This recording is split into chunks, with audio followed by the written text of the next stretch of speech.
السلام علیکم ورحمۃ اللہ تعالی وبرکاتہ۔ نحمده ونصلي ونسلم على رسوله الكريم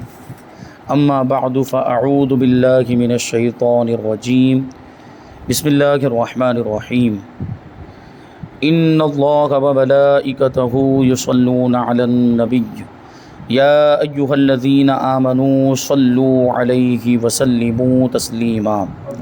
اللہم صلی علی سیدنا ومولانا محمد معدن الجود والکرم وآلہ الکرام وابنہ الکریم وبارک وسلم صلاۃ وسلاما علیک یا رسول اللہ صلی اللہ تعالی علیہ وسلم۔ تقدیر کا بیان جاری ہے۔ اس میں سب سے پہلے تو تقدیر کسے کہتے ہیں وہ بیان کیا گیا۔ تقدیر کا انکار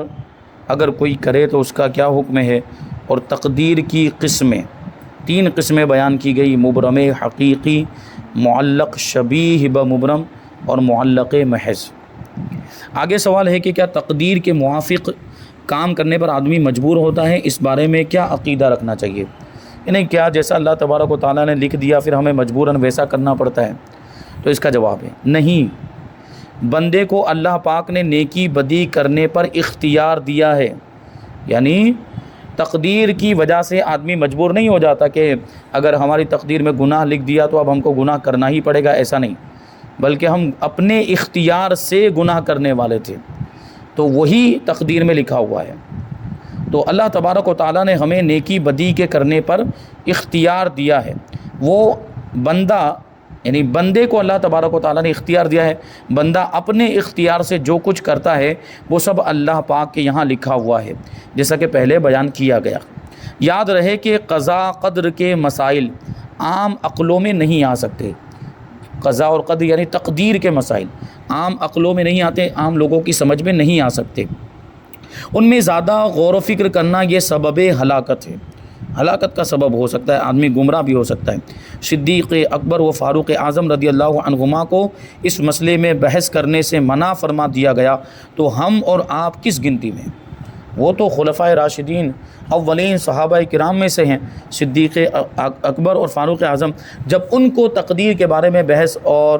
اس میں غور و فکر کرنے سے منع کر دیا گیا، تو ہمارے پاس تو کچھ بھی علم نہیں ہے، ہمارے پاس تو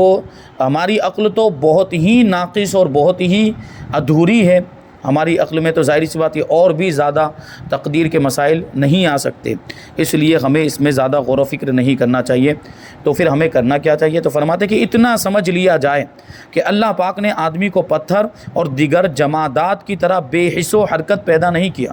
یعنی جس طرح پتھر بالکل بے جان ہے اور بے حس ہے، اس میں احساس کا مادہ نہیں ہوتا، وہ کسی چیز کو محسوس نہیں کر سکتا اور وہ حرکت بھی نہیں کر سکتا، اسی طرح دوسری بے جان چیزیں ہیں۔ اللہ تبارک و تعالیٰ نے انسان کو ان کی طرح نہیں بنایا، بلکہ اس کو ایک نوع اختیار یعنی ایک قسم کا اختیار دیا ہے کہ ایک کام چاہے تو کرے چاہے نہ کرے، اور اس کے ساتھ ہی عقل بھی دی ہے کہ بھلے برے نفع نقصان کو پہچان سکے۔ اللہ تبارک و تعالیٰ نے عقل اسی لیے دی ہے کہ آدمی نیکی کو، برائی کو، گناہوں کو اور اچھے کاموں کو اپنی عقل کے ذریعے سے جان سکے اور اس کو پہچان سکے، اور جو اچھا ہے اس کو اختیار کرے اور جو برا ہے اس سے بچے۔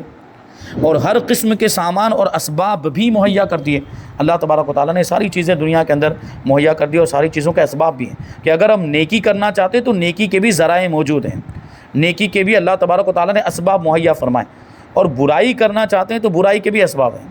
یعنی ہم برائی کریں گے تو اپنے قصد سے کریں گے، لیکن اس کے لیے جو اسباب ہیں وہ اللہ تبارک و تعالیٰ نے پیدا کیے۔ جیسے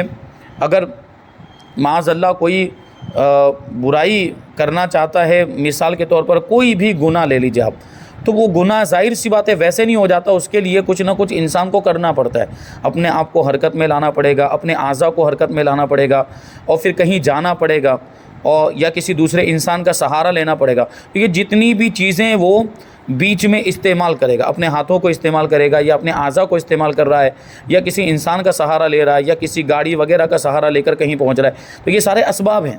اللہ تبارک و تعالیٰ نے ان سارے اسباب کو پیدا کیا ہے۔ بندہ ان سارے اسباب کو اپنے اختیار سے استعمال کرتا ہے،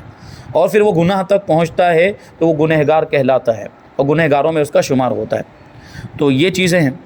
کہ جب کوئی کام کرنا چاہتا ہے تو اسی قسم کے سامان مہیا ہو جاتے ہیں اور اسی بنا پر اس پر مواخذہ بھی ہوتا ہے، کیونکہ وہ کام کرنے کا ارادہ اس نے کیا، اس وجہ سے اسباب مہیا ہوئے، تو اسی ارادے پر اس کا مواخذہ ہوتا ہے۔ تو اس سچے عقیدے کو یاد رکھا جائے اور دل میں بسا لیا جائے اور اسی پر قائم رہا جائے، غیر ضروری غور و خوض سے باز رہا جائے تو وسوسوں سے چھٹکارا مل جاتا ہے، کیونکہ شیطان تو چاہتا ہی ہے کہ انسان گمراہ ہو جائے۔ تو شیطان کے وسوسوں سے بچنے کے لیے تقدیر کے مسائل میں زیادہ غور و فکر نہیں کرنا چاہیے، اور یہ عقیدہ رکھنا چاہیے، یہ عقیدہ بھی یاد رہنا چاہیے کہ اپنے آپ کو بالکل مجبور سمجھنا یا بالکل مختار سمجھ لینا، یہ دونوں گمراہی کی باتیں، یعنی ایسا سمجھ لینا کہ جو کچھ ہم چاہتے ہیں وہی ہوتا ہے، تقدیر وقدیر کچھ نہیں، ایسی بات بھی اگر کرتے تو یہ تو تقدیر کا انکار ہو گیا۔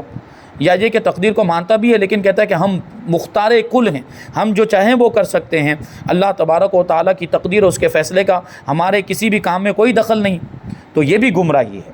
اللہ تبارک و تعالیٰ کے چاہنے سے تو سب کچھ ہوتا ہے، اللہ تبارک و تعالیٰ اگر نہ چاہے تو ایک پتا بھی حرکت نہ کرے، یہ پوری کائنات اللہ تبارک و تعالیٰ کے چاہنے سے چل رہی ہے، اللہ تعالیٰ کی مشیت ہے۔ تو بہرحال اگر ابھی آگے آئے گا کہ اگر کوئی اچھا کام ہم سے ہو جائے یا اگر ہم اپنے قصد سے بھی کوئی اچھا کام کر رہے ہوں تو اسے اللہ کی طرف منسوب کرنا چاہیے کہ یہ اچھا کام ہم سے اللہ کی توفیق کی وجہ سے ہوا، اللہ نے توفیق عطا فرمائی تو ہم سے یہ کام ہوا۔ اور اگر کوئی غلط کام ہو جائے، کوئی برا کام ہو جائے، کوئی گناہ کا کام ہو جائے تو اسے اپنے نفس کی طرف منسوب کرنا چاہیے کہ یہ ہماری شامت نفس کی وجہ سے ہوا، نفس کی نحوست کی وجہ سے ہوا، یہ اس میں ہمارا قصور ہے۔ تو اپنے یہ ہمیں جو ہے کہ علماء نے بتایا ہے صحیح عقیدہ، یہ سوچ ہونی چاہیے۔ آگے سوال ہے کہ تقدیر پر ایمان کے کیا فائدے ہیں؟ جواب، تقدیر پر ایمان کے فائدے یہ ہیں، پہلی بات کہ مصائب و بیماریوں میں صبر کرنا اور خود کشی جیسے حرام کام سے محفوظ رہنا،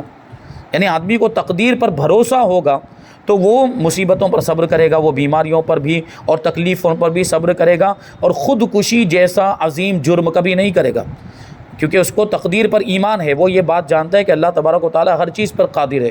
وہ ساری مصیبتوں کو دور کرنے پر قادر، کیسی بھی مصیبت ہو، بڑی سے بڑی پریشانی ہی کیوں نہ آ جائے، اللہ تبارک و تعالیٰ اس پر قادر ہے کہ اس بیماری کو یا اس مصیبت کو یا اس تکلیف کو دور فرما دے۔ تو خودکشی ہوتی ہی اس وجہ سے، خودکشی آدمی کرتا ہی اس وجہ سے ہے کہ وہ مصیبت میں مبتلا ہو جاتا ہے اور اس کو اس سے نکلنے کی بظاہر کوئی راہ نظر نہیں آتی۔ جیسے مان لیجئے کہ بہت زیادہ قرضہ ہو گیا اور قرضے کی ادائیگی کی صورت نظر نہیں آتی کہ میں یہ قرضہ کیسے ادا کروں گا، تو آدمی خودکشی کر لیتا ہے۔ اور کبھی جو ہے محبت کے معاملات، اب تو اکثر جو خودکشیاں ہو رہی ہے یہ جھوٹی محبت اور مجازی محبت کے معاملات میں کہ اس نے دھوکہ دے دیا تو خودکشی کر لی، یہ کیا ہے؟ مطلب وہ ایک ہی انسان میں پوری دنیا سمائی ہوئی ہے، پوری دنیا میں اور بھی بہت سے لوگ ہیں، اگر وہ نہ ملا تو دوسرا کوئی ملے گا۔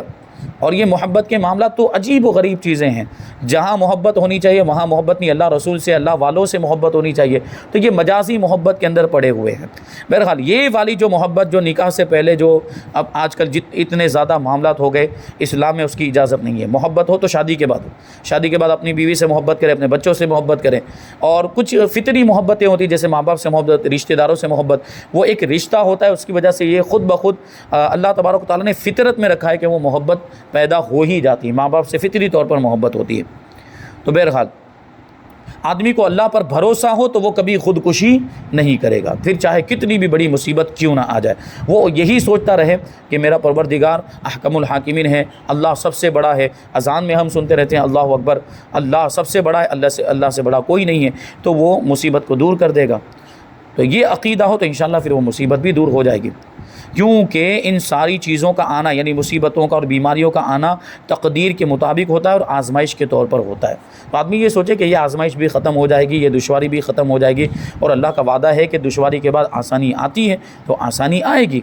تو اس سے یہ فائدہ ہوتا ہے، عقیدہ درست رہتا ہے، تقدیر پر ایمان رکھیں گے تو یہ ذہن میں رہے گا کہ مصیبت اگرچہ آئی ہے لیکن اس کے بعد آسانی بھی آئے گی۔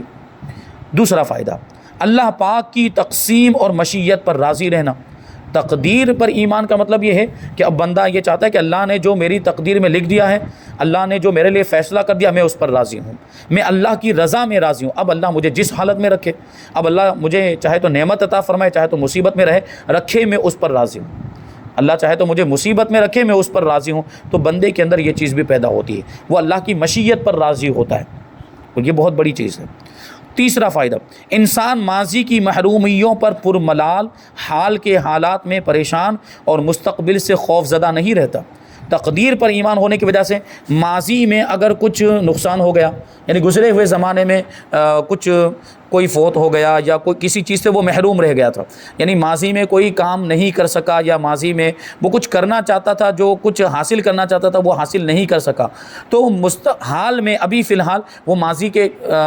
معاملات کو لیتے ہوئے وہ رنجیدہ نہیں ہوتا، غمگین نہیں ہوتا، یعنی وہ یہ سوچتا ہے کہ وہ تو تقدیر میں لکھا ہوا تھا اس لیے ویسا ہوا، اور مجھے وہ چیز حاصل ہونے والی ہی نہیں تھی، اب اور محنت کروں گا، اب کوشش کروں گا تو ہو سکتا ہے اب حاصل ہو جائے۔ تو یہ اس طرح جو ہے کہ وہ عقیدہ درست رہتا ہے تقدیر پر ایمان رکھنے کی وجہ سے۔ اور پھر کیا ہے کہ وہ اگر تقدیر پر ایمان نہ ہو یا تقدیر پر بھروسہ نہ ہو تو پھر کیا ہوگا، گزرے ہوئے زمانے میں جتنے بھی حادثات پیش آئیں یا جتنی بھی مصیبتیں آئیں یا کسی قریبی کا انتقال ہو گیا ہوگا یا جیسے مثال کے طور پر ماں باپ کا انتقال ہو گیا، تو وہ تو ہمیشہ اسی غم میں رہے گا، ہمیشہ وہ رنجیدہ ہی رہے گا کہ یہ تو میری تکلیف، یہ وغیرہ معاملات۔ تو تقدیر کے ذریعے سے انسان کے اندر یہ اعتماد پیدا ہوتا ہے کہ چلیے مصیبت آئی، اب انشاءاللہ آسانی آئے گی، تو حال کے حالات میں بھی پریشان نہیں ہوتا۔ اگر فی الحال بھی کوئی مصیبت آ گئی ہے تو وہ یہ سوچے گا کہ یہ مصیبت بھی دور ہو جائے گی، اور مستقبل سے بھی خوف زدہ نہیں ہوتا، یعنی آنے والے زمانے کے تعلق سے بھی وہ فکر نہیں کرتا، یعنی اللہ بہتر ہی کرے گا۔ ایک ایمان والے کا تو یقین یہی ہوتا ہے کہ اللہ میرے حق میں جو بھی کرے گا وہ بہتر ہی ہوگا۔ چوتھا فائدہ، تقدیر پر ایمان لانے والا مخلوق کے بجائے خالق سے لو لگاتا ہے، پھر وہ مخلوق کے بھروسے پر نہیں رہتا، انسانوں کے بھروسے پر نہیں رہتا اور دوسری چیزوں کے بھروسے پر نہیں رہتا، وہ اپنے رب پہ بھروسہ رکھتا ہے اور وہ یہی سوچتا ہے کہ جو کچھ ہوگا وہ اللہ کی مرضی سے ہوگا۔ نمبر 5، تقدیر پر ایمان حسد کا بہترین علاج ہے۔ حسد کا مطلب کیا ہوتا ہے؟ حسد یعنی جلن، جس کو ہم لوگ کہہ لیتے ہیں عام زبان کے اندر، اور اس میں ہوتا یہ کہ ایک آدمی دوسرے آدمی کے اندر کوئی نعمت دیکھتا ہے تو وہ یہ خواہش کرتا ہے کہ اس سے یہ نعمت ختم ہو جائے، اس سے یہ نعمت چھین جائے۔ جیسے مثال کے طور پر کسی کے پاس دولت آ گئی تو دوسرا شخص جو اس کا دشمن ہے وہ اسے جلنے لگ جاتا ہے اور وہ اس فکر میں رہتا ہے کہ اس کی یہ دولت ختم ہو جائے، یہ غریب ہو جائے، یہ بالکل تنگ دست ہو جائے اور بالکل روڈ پہ آ جائے، اس طرح جو ہے کہ یہ اس کو کہتے ہیں حسد۔ اور ایک ہوتا ہے رشک۔ رشک کا مطلب یہ ہے کہ خواہش کرے کہ یہ نعمت اس کے پاس رہے لیکن مجھے بھی مل جائے۔ رشک کا یہ مطلب کہ اس کو اللہ نے دولت عطا فرمائے تو اللہ مجھے بھی دولت عطا فرمائے، اس کی دولت سلامت رہے، مجھے بھی دولت مل جائے۔ اللہ نے اس کو یہ نعمت عطا فرمائی تو وہ نعمت مجھے بھی مل جائے، تو اس کو رشک کہا جاتا ہے۔ رشک کرنا بری بات نہیں ہے، حسد گناہ کبیرہ میں ہے، حسد بہت بری بات ہے۔ تو یہ تقدیر پر ایمان رکھنا یہ حسد کا بھی علاج ہے۔ کیوں؟ کیونکہ آدمی تقدیر پر ایمان رکھتا ہوگا تو اب اگر کسی دوسرے انسان کے اندر کوئی نعمت دیکھے گا تو وہ یہی سوچے گا یہ اللہ کا فیصلہ ہے، اللہ نے اس کو نعمت دی ہے تو یہ اللہ نے اس کی تقدیر میں لکھا تھا، اللہ کا فیصلہ، اللہ نے اس کو عطا فرمایا، مجھے نہیں ملا تو کوئی نہ کوئی میرا قصور ہوگا، یا یہ کہ میں اللہ سے مانگوں تو اللہ مجھے بھی عطا فرما دے گا۔ تو تقدیر پر ایمان رکھنے سے یہ حسد والی بات بھی دور۔ اور حسد کے معاملہ تو ایسے، جو حسد کرنے والا کبھی سکون میں نہیں رہتا، حسد کرنے والے کی ساری خوشیاں ضائع ہو جاتی ہیں، وہ کبھی بھی آپ کو خوش نظر نہیں، کیونکہ وہ جلتا رہتا ہے، اندر سے کڑتا رہتا ہے، بس وہ یہی چاہتا رہتا ہے کہ بس یہ تکلیف میں آ جائے، یہ تکلیف میں آ جائے، اس کی خوشی چلی جائے، اور یہ جو ہے کہ مصیبت میں مبتلا ہو جائے، یہ تکلیف میں مبتلا ہو جائے، وہ پریشانی میں، تو وہ اسی جلن میں رہتا ہے، وہ ہمیشہ جلتا ہی رہتا ہے حسد کرنے والا اپنے حسد کی آگ میں، اور اسی آگ میں اس کی خود کی خوشیاں بھی جل جاتی، پھر وہ کبھی خود بھی خوش نہیں رہ پاتا۔ تو حسد کرنے والے کے لیے دنیا ہی میں سب سے بڑا عذاب یہ ہے کہ وہ خود خوش نہیں رہ پاتا، وہ خود کبھی خوش نہیں، بس یہی فکر رہتی ہے اس کو کہ یہ تباہ ہو جائے، وہ برباد ہو جائے اور اس کے ساتھ یہ معاملات ہو جائیں۔ بہرحال اللہ تبارک و تعالی ہمیں ایسی بری بیماری سے محفوظ رکھے، یہ روحانی بیماری ہے جس کا روح سے تعلق ہے، اللہ تبارک و تعالی ہمیں یہ حسد جیسی بری بیماری سے محفوظ رکھے۔ آگے سوال ہے کہ بعض لوگ برا کام کر کے کہتے ہیں کہ تقدیر میں ایسا ہی لکھا تھا، تو ان کے بارے میں کیا حکم ہے؟ یعنی تقدیر میں لکھا تھا اس لیے ہوا، تو اس کا جواب، برا کام کر کے تقدیر کی طرف نسبت کرنا اور مشیت الہی کے حوالے کرنا یہ بہت بری بات ہے۔ یعنی یہ کہنا کہ اللہ کی مرضی سے ہوا، ہم نے برا کام کیا تو یہ اللہ نے لکھا تو اس لیے ہوا، یہ اللہ نے چاہا تو ہوا، بلکہ حکم یہ ہے کہ جو اچھا کام کرے اسے من جانب اللہ یعنی اللہ کی طرف سے کہے، اور جو برائی سرزد ہو اسے شامت نفس یعنی اپنا قصور تصور کرے کہ میری اس میں کچھ نہ کچھ کوتاہی ہے، میرے نفس کی وجہ سے ہوا، میرے نفس کی نحوست کی وجہ سے ہوا ہے، تو برائی کو اپنی طرف منسوب کریں اور اچھائی کو اللہ کی طرف منسوب کریں۔ اور پروردگار عالم کا کتنا بڑا شکر و احسان ہے کہ اللہ تبارک و تعالی ہمیں نیکی کی توفیق عطا فرماتا ہے۔ یعنی ہم جو بھی اچھے کام کرتے ہیں اس کی توفیق ہی سے کرتے ہیں، اللہ تبارک و تعالی ہمیں اس کی توفیق عطا فرماتا ہے اور اس کے اسباب مہیا فرماتا ہے، اس کے ذریعے ہمیں عطا فرما دیتا ہے، پھر ہم وہ نیک کام کرتے ہیں۔ تو ہم نیک کام کر رہے ہیں اللہ کی توفیق ہی سے کر رہے ہیں، اور پھر جب وہ نیک کام ہو جاتا ہے تو اللہ تبارک و تعالیٰ اس پر ثواب بھی عطا فرماتا ہے۔ یعنی ایک تو دیکھیے، ایک مہربانی تو یہ کہ اس نے ہمیں توفیق عطا فرمائی، پھر ہم نے وہ کام کیا تو اس میں ہمارا تو کچھ نہیں ہوا، یہ تو ہم نے اللہ کی توفیق سے کیا، لیکن اس پر اجر بھی عطا فرماتا ہے اور اس پر ثواب بھی عطا فرماتا ہے۔ یہ اللہ تبارک و تعالیٰ کا کرم بالا ہے کرم کے۔ تو یہاں پر یہ تقدیر کا بیان مکمل ہو گیا۔ اب سبق نمبر 24 میں موت اور قبر کا بیان، یعنی موت کا سب سے پہلے مطلب سمجھنے کی کوشش کریں کہ موت کا تعلق جاندار چیزوں سے۔ سب سے پہلے تو یہ بات، جو بے جان چیزیں ہیں وہ کبھی مرتی نہیں، بے جان چیزوں میں روح ہوتی ہی نہیں، جان ہوتی ہی نہیں، تو ان کی زندگی اور موت کے معاملات ہی نہیں ہیں، ٹھیک ہے۔ یہاں بات چل رہی ہے ان چیزوں کی جن میں روح ہوتی ہے اور جن میں جان ہوتی ہے، اور روح کا نکل جانا ہی، روح کا جسم سے جدا ہو جانا ہی موت کہلاتا ہے، اسی کو موت کہتے ہیں۔ کہ جاندار چیز کی روح اس کے جسم سے نکل جائے، اس کے بدن سے نکل جائے، یعنی جان چلی جائے، تو اس کو موت کہا جاتا ہے۔ اور قبر آپ جانتے ہیں کہ مرنے کے بعد دفن کر دیا جاتا ہے تو اس کو قبر کہا جاتا ہے۔ اب سوال یہ ہوتا ہے کہ مسلمان تو دفن کرتے ہیں لیکن دوسری قوم کے لوگ وہ دفن نہیں کرتے، بعض لوگ تو مردوں کو جلا دیتے ہیں، بعض لوگ تو کہیں جا کر پھینک کر آ جاتے ہیں، بعض لوگ کنویں میں لٹکا دیتے ہیں کہ جانور کھا جاتے ہیں، پرندے کھا جاتے ہیں۔ تو پھر کیا مسائل ہوں گے اس کے لیے؟ عالم برزخ کی بات چل رہی ہے۔ عالم برزخ کا مطلب یہ ہے کہ دنیا اور آخرت کے بیچ کی دنیا، بیچ کا عالم، یعنی آدمی مر جاتا ہے اور مرنے کے بعد وہ عالم برزخ میں رہتا ہے، کیونکہ ابھی فیصلہ نہیں ہوا،